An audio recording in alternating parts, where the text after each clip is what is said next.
ಒಂದು ಹಳ್ಳಿಯಲ್ಲಿ ಅಕ್ಕ ತಂಗಿ ಇಬ್ಬರು ವಾಸವಾಗಿರುತ್ತಾರೆ. ಅಕ್ಕ ಬಹಳ ಮುಗ್ಧೆ, ತಂಗಿ ತುಂಬ ಚಾಣಾಕ್ಷ ಮತ್ತು ಸ್ವಾರ್ಥಿ.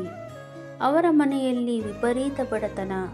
ಒಂದು ದಿನ ಅಕ್ಕ ಅಕ್ಕಿಯನ್ನು ಶುಚಿಗೊಳಿಸುವಾಗ ಒಂದು ಚಿನ್ನದ ಬಣ್ಣದ ಕಾಗೆ ಬಂದು ಅಕ್ಕಿಯನ್ನು ತಿನ್ನತೊಡಗುತ್ತದೆ. ಅಕ್ಕ ಕಾಗೆಗೆ ಹೇಳುತ್ತಾಳೆ, ಅಯ್ಯೋ ಕಾಗೆಯಣ್ಣ, ಇದು ನಾವು ರಾತ್ರಿಗೆ ಇಟ್ಟುಕೊಂಡಿರುವ ಅಕ್ಕಿ, ನೀನು ತಿಂದರೆ ನಾವು ಉಪವಾಸ ಇರಬೇಕು ಎನ್ನುತ್ತಾಳೆ. ಕಾಗೆ ಹೇಳುತ್ತದೆ, ಮಗು ಹೆದರಬೇಡ, ನೀನು ನಾಳೆ ಮುಂಜಾನೆ ಹಳ್ಳಿಯ ಹಳೆಯ ಆಲದ ಮರದ ಕೆಳಗೆ ಬಾ, ನಾನು ನಿನ್ನ ಅಕ್ಕಿಗೆ ಪ್ರತಿಯಾಗಿ ಏನನ್ನಾದರೂ ಕೊಡುತ್ತೇನೆ ಎಂದಿತು. ಅಕ್ಕ ಮಾರನೇ ದಿನ ಆಲದ ಮರದ ಬಳಿ ಹೋಗುತ್ತಾಳೆ. ಅಲ್ಲಿ ಕಾಗೆಯು ಒಂದು ದೊಡ್ಡ ಅರಮನೆಯಂತಹ ಗೂಡಿನಲ್ಲಿ ಇರುತ್ತದೆ. ಕಾಗೆ ಕೇಳುತ್ತದೆ, ಮಗು ನೀನು ಮೇಲೆ ಬರಲು ಚಿನ್ನದ ಏಣಿ ಹಾಕಲೋ, ಬೆಳ್ಳಿಯ ಏಣಿ ಹಾಕಲೋ ಅಥವಾ ಮರದ ಏಣಿ ಹಾಕಲೋ ಎಂದು. ಅಕ್ಕ ವಿನಯದಿಂದ, ನಾನು ಬಡವಳು ಕಾಗೆಯಣ್ಣ, ನನಗೆ ಮರದ ಏಣಿಯೇ ಸಾಕು ಎನ್ನುತ್ತಾಳೆ. ಆದರೆ ಕಾಗೆ ಅವಳಿಗೆ ಚಿನ್ನದ ಏಣಿಯನ್ನೇ ಇಳಿಸುತ್ತದೆ.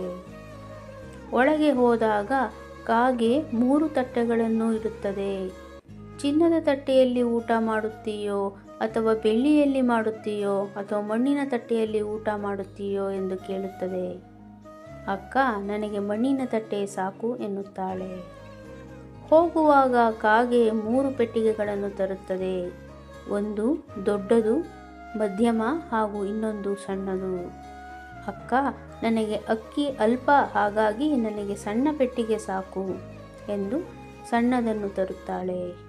ಮನೆಗೆ ಬಂದು ನೋಡಿದಾಗ ಆ ಸಣ್ಣ ಪೆಟ್ಟಿಗೆಯಲ್ಲಿ ಬೆಲೆ ಬಾಳುವ ವಜ್ರ ವೈಡೂರ್ಯಗಳಿರುತ್ತವೆ. ಅಕ್ಕನ ಬದುಕು ಹಸನಾಗುತ್ತದೆ. ಇದನ್ನು ತಿಳಿದ ತಂಗಿ ತಾನೂ ಶ್ರೀಮಂತಳಾಗಬೇಕೆಂದು ಅಕ್ಕಿಯನ್ನು ಹರಡಿ ಕಾಗೆಗಾಗಿ ಕಾಯುತ್ತಾಳೆ. ಕಾಗೆ ಬಂದಾಗ ಅದನ್ನು ಬೈಯುತ್ತಾಳೆ, ಅಕ್ಕಿ ತಿನ್ನಲು ಬಿಡುತ್ತಾಳೆ.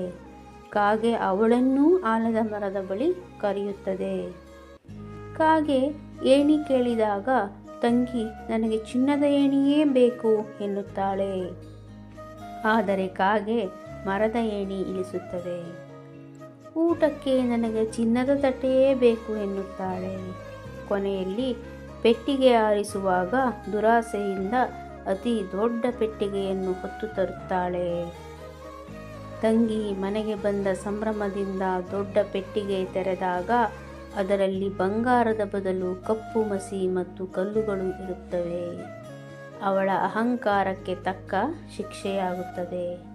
ಅಕ್ಕ ಅವಳಿಗೆ ಸಮಾಧಾನ ಮಾಡಿ ಕಷ್ಟಪಟ್ಟು ದುಡಿಯುವಂತೆ ಬುದ್ಧಿ ಹೇಳುತ್ತಾಳೆ.